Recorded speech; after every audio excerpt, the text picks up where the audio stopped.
मंडळी, अदनान सामीचं एक गाणं फार गाजलं होतं। मुझको भी तो लिफ्ट करा दे, थोडी सी तो लिफ्ट करा दे। महाराष्ट्रातलं जाती जातीतलं आरक्षणाचं भांडण आणि मागासलेपणाची स्पर्धा पाहिल्यास हे गाणं अगदी चपखलपणे लागू होतं।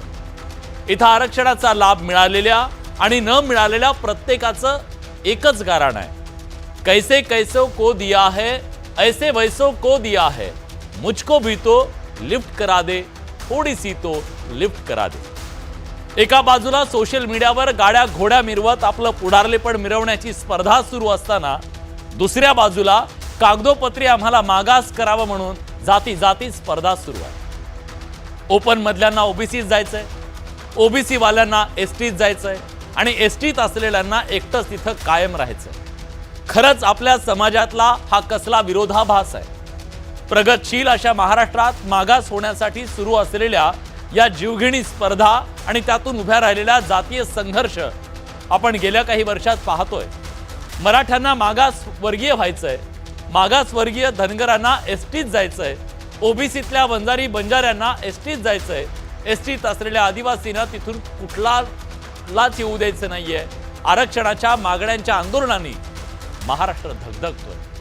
सरकारनं 2 सप्टेंबरला लागू केलेल्या हैदराबादच्या गॅजेटच्या GR नंतर तर आरक्षणाचा गोंधळ अभूतपूर्व अशा परिस्थितीत आहे। सरकारनं मराठा समाजासाठी हैदराबादचं गॅजेट लागू केलं, पण त्याच गॅजेटमध्ये बंजारा बंजारी एसटीत आहेत, त्यामुळे त्यांच्याकडून एसटीत जाण्याची मागणी होती।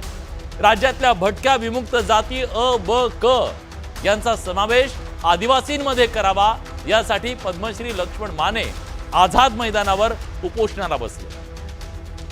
तर धनगड आणि धनगरांच्या मुद्द्यावरून कोपराला लावलेला गूळ अजून धनगर समाजाला चाखता येत नाहीये, तेही अधूनमधून आंदोलन करत असतात। शिवाय महादेव कोळी, मल्हार कोळी, टोकरे कोळी, ढोर कोळी आणि डोंगर कोळी यांना एसटीत जात प्रमाणपत्र आणि वैधता प्रमाणपत्र मिळावं यासाठी 4 दशकांपासून ते लढतायत। विदर्भातल्या गोवारी समाज गेली 7 दशकं अनुसूचित जाती जमातीचा दर्जा मिळावा म्हणून लढतोय। 23 नोव्हेंबर 1994 रोजी नागपूर इथल्या विधानसभेच्या हिवाळी अधिवेशनावर गोवारी समाजानं त्यासाठी मोर्चा काढला। 50,000पेक्षा जास्त लोक त्यात सहभागी झाले होते। पोलिसांनी त्यांच्यावर लाठीचार्ज केला। चेंगराचेंगरीत 114 गोवारी बांधवांचा मृत्यू झाला।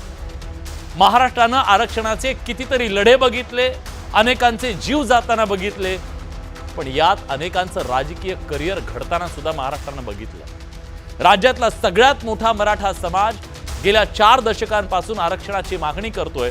सुरुवातीला आर्थिक निकषावरील आरक्षणाची मागणी आणि आता ओबीसीतून आरक्षणाची मागणी केली जाते। त्याचा आधार हैदराबाद गॅझेट।